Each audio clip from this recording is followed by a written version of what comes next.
Libra, kamusta kayo? Hope you're all doing well and welcome to 1111 Pinoy Tarot. This is a general reading, not a one-to-one. So, hindi po lahat ay makaka-resonate. Just take what resonates for you and leave the rest kung hindi para sa'yo. Please subscribe, like, comment, and share. And please tap the bell for updates from this channel. Maraming salamat sa inyo, Libra.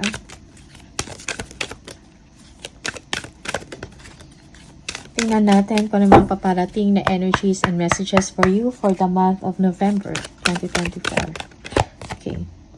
We have the Sun. Okay. Yeah. Yung iba sa inyo, parang nagkakaroon na ng solusyon ang inyong mga concerns or ang inyong mga problema or issues in your situation.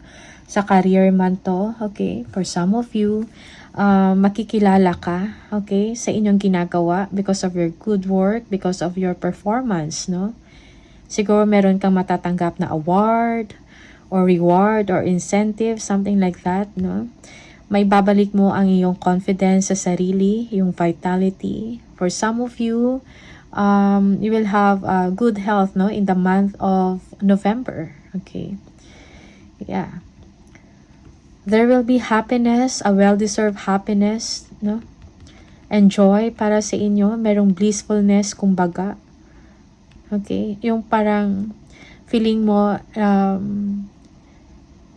nagkakaroon ka ng pag-asa, no? Sa inyong sitwasyon. Maybe for some of you, merong bagong career, bagong job na i-offer, no? Or meron kayong lilipatan na bagong trabaho. Okay? Parang sumasang-ayon sa inyo yung panahon, no? Yung kung ano man yung mga desires or gusto ninyong mangyari, okay? Merong support doon. Okay? Libra.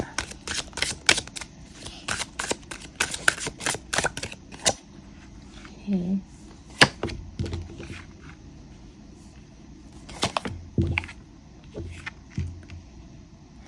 Okay, for some of you, you are thinking about whether to stay or make your own path when it comes sa relationship or when it comes sa trabaho. Okay? Yung iba sa inyo, merong disappointment dito sa isang sitwasyon. Maybe, disappointment, no?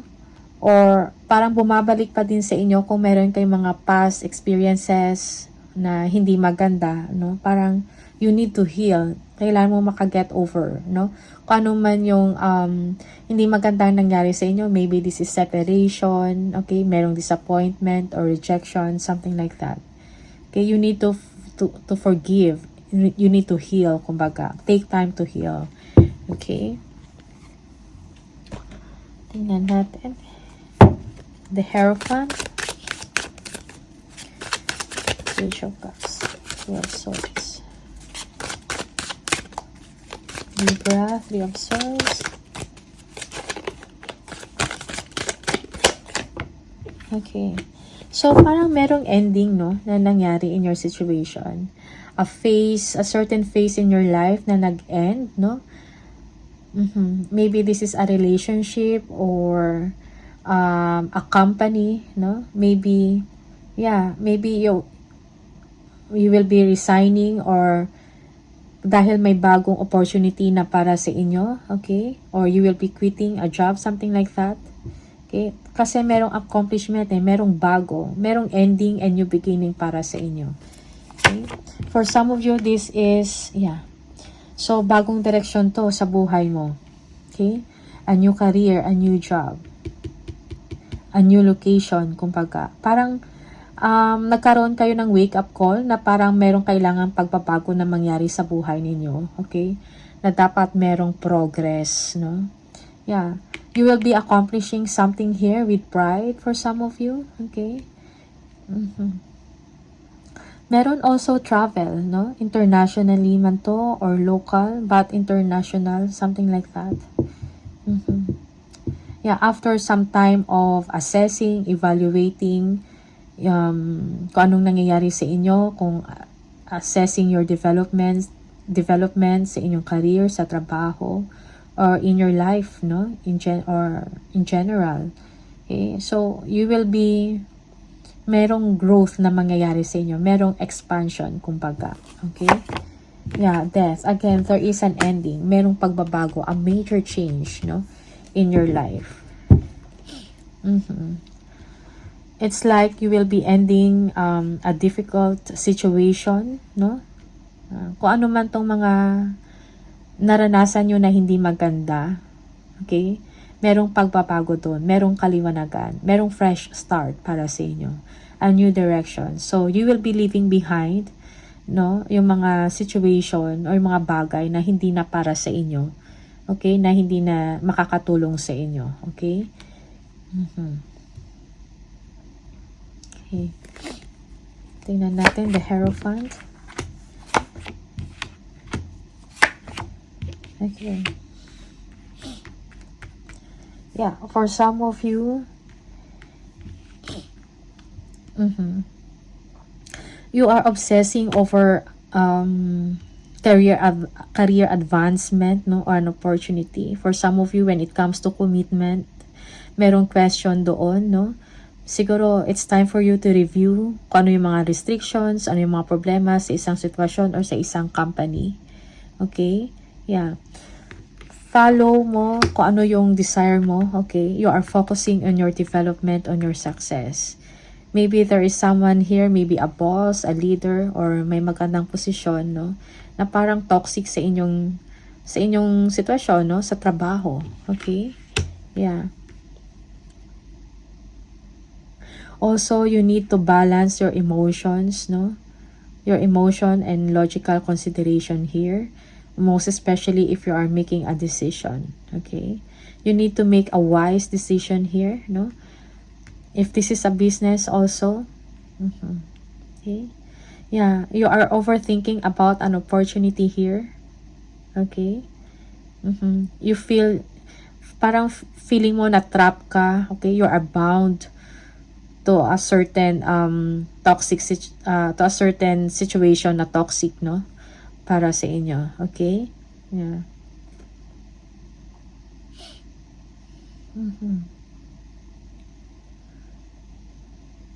Yeah, for some of you, there is a desire to move out, no? From a toxic relationship or toxic situation. Okay? Pero merong someone dito na parang pinipigilan ka. Okay? Yeah. Yung iba sa inyo, meron dito an ex, no? Na parang na-obsess kayo about your past experience or about someone na parang toxic or hindi maganda para sa inyo. Okay? Tingnan natin, Page of Cups.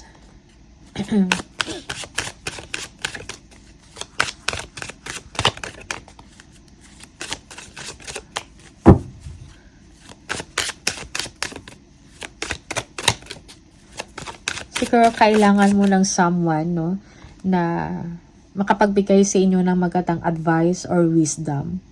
Okay? Kung ano yung magandang gawin sa inyong sitwasyon. Okay? Page of Cups, tingnan natin.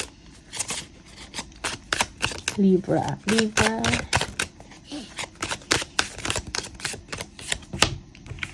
Okay.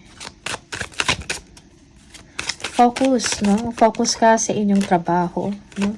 Ano yung mas makakabuti para sa inyo, okay? Yeah. Okay. So, I think, for some of you, you will take the chance, no? Or merong new beginning na mangyayari sa inyo. Maybe, merong offer sa inyo, like trabaho, and you need to do your best here. Yeah. You desire to succeed, no? Para ma-overcome mo kung ano man to yung mga challenges or may mga financial setbacks or economic setbacks kayong nararanasan. Okay? You want to, parang gusto mong umalis sa ganitong sitwasyon and now you are taking a chance on a opportunity, no? Yeah, merong offer sa inyo dito. Okay?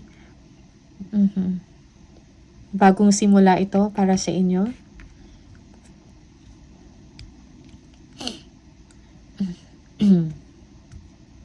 Yeah, for some of you, when it comes to relationship, there is someone na parang masigasig, no, na kunin ang inyong atensyon. They take action towards you. They want to take action towards you. Maybe this someone is parang hindi kayo binigyan ng oras or panahon before, or hindi kayo pinansin. Okay, and now, parang sa'yo, you just leave it to the universe, no? Parang bahala na, no? Ano yung mga susunod na mangyari. Okay?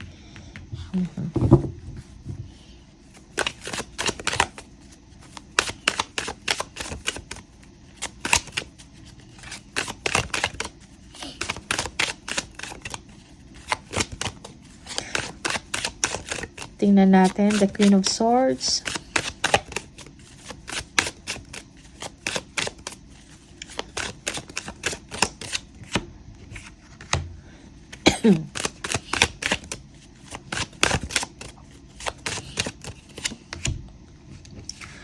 There is someone that is maybe they are waiting for you, no, to communicate with them, or there is someone here na parang nag-aantay lang din na right timing para makausap ka. Okay?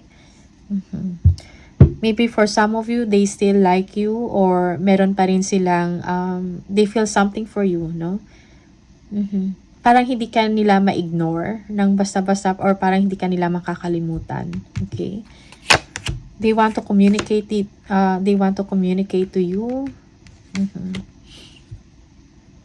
Yeah. For some of you, yeah, parang nag-look forward siya to meet you or to see you, Libra. For some of you, if this is about someone, no? Maybe a water sign. Scorpio for some of you. Okay? Yeah.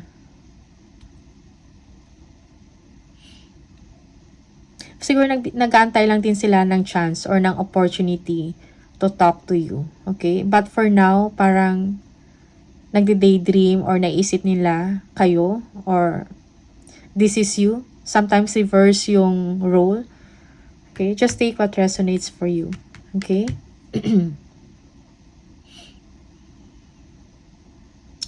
Yeah. Again, the Page of Cups. There is someone na gusto kang kausapin. Okay? Yeah. Gusto makipag-communicate sa'yo, makipag-usap. If this is work, an opportunity na ipipigay sa inyo, okay, may offer. Okay? Meron kang bagong pag-aaralan. Pero when it comes to money, maganda ang offer nito. Okay? Yeah. For some of you, merong healing na nangyari in your situation.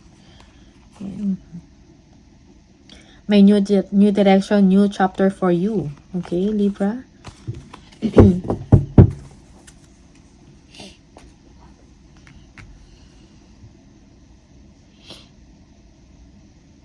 Tingnan natin.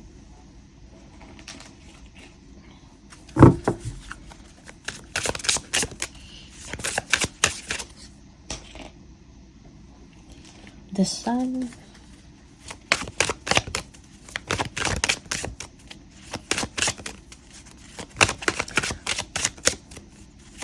Para ang daming nangyayari sa inyo, Libra. May about work, may about relationship, no? Merong toxicity dito. Also, there is someone daydreaming about you, no? Or this is you. Parang naalala mo yung past, but now you don't want that anymore. Okay? It's like, parang you're stepping into your power, no? You're thinking about future chances or mga potentials na pagdating sa trabaho. Okay? The Sun.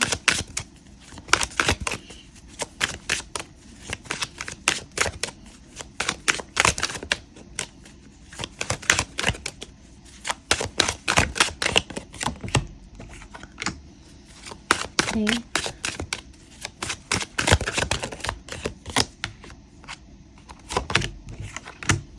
Okay. So again, merong Wheel of Fortune dito. So you will be entering parang a new phase, no, of your life, a new cycle for you, no? Merong chance dito, merong luck, no? Yung iba sa inyo, you will be changing, maybe this is a new company, a new job, no? Merong positibong pagpapago na mangyayari sa inyo, okay? Libra.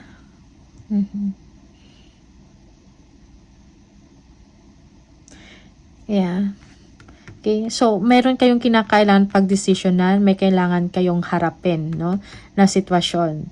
Yeah, for some of you, you are parang hindi mo lang to minamind, pero may kailangan talaga kayong harapin, okay?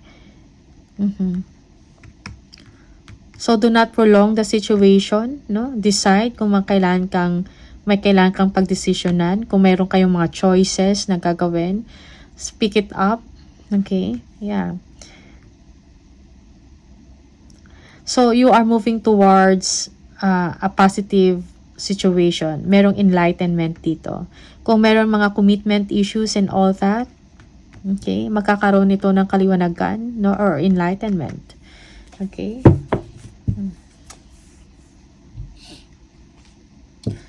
Tingnan natin. For Libra.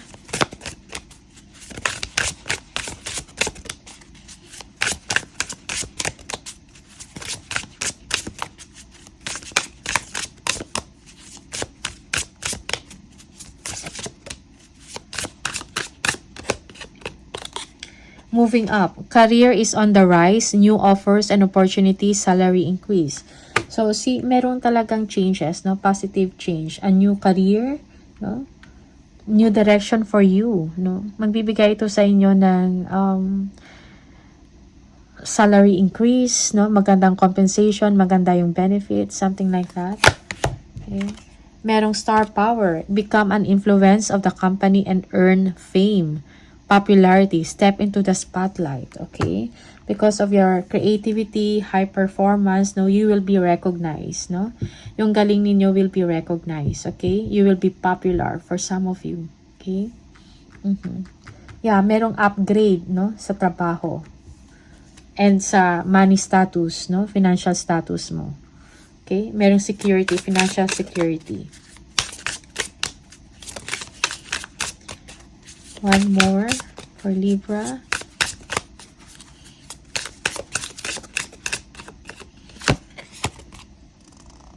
Home base. Home is the harbor of the soul. It's the safest place you can be. Change your environment.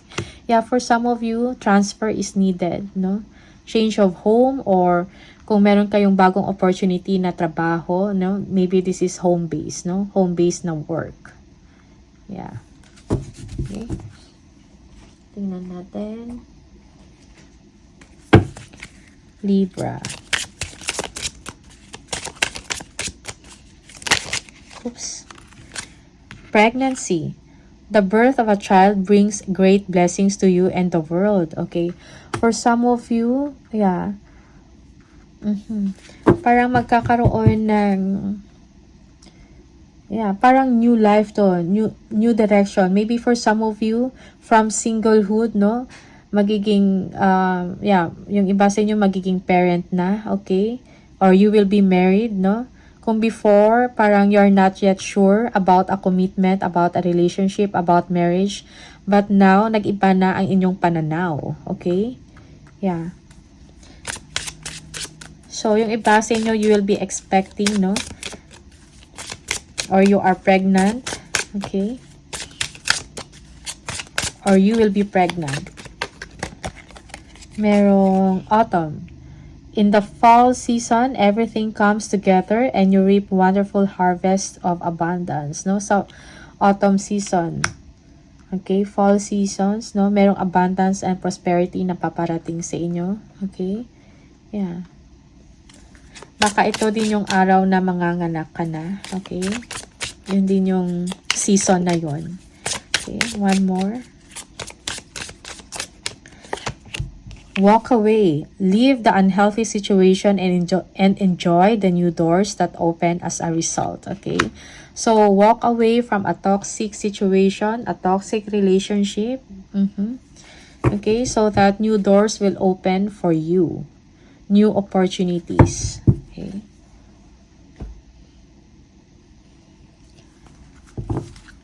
Libra. One more.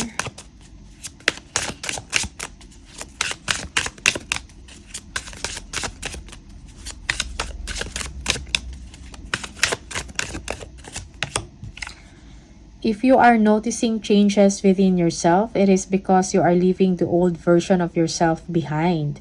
You are elevating and shedding unnecessary layers.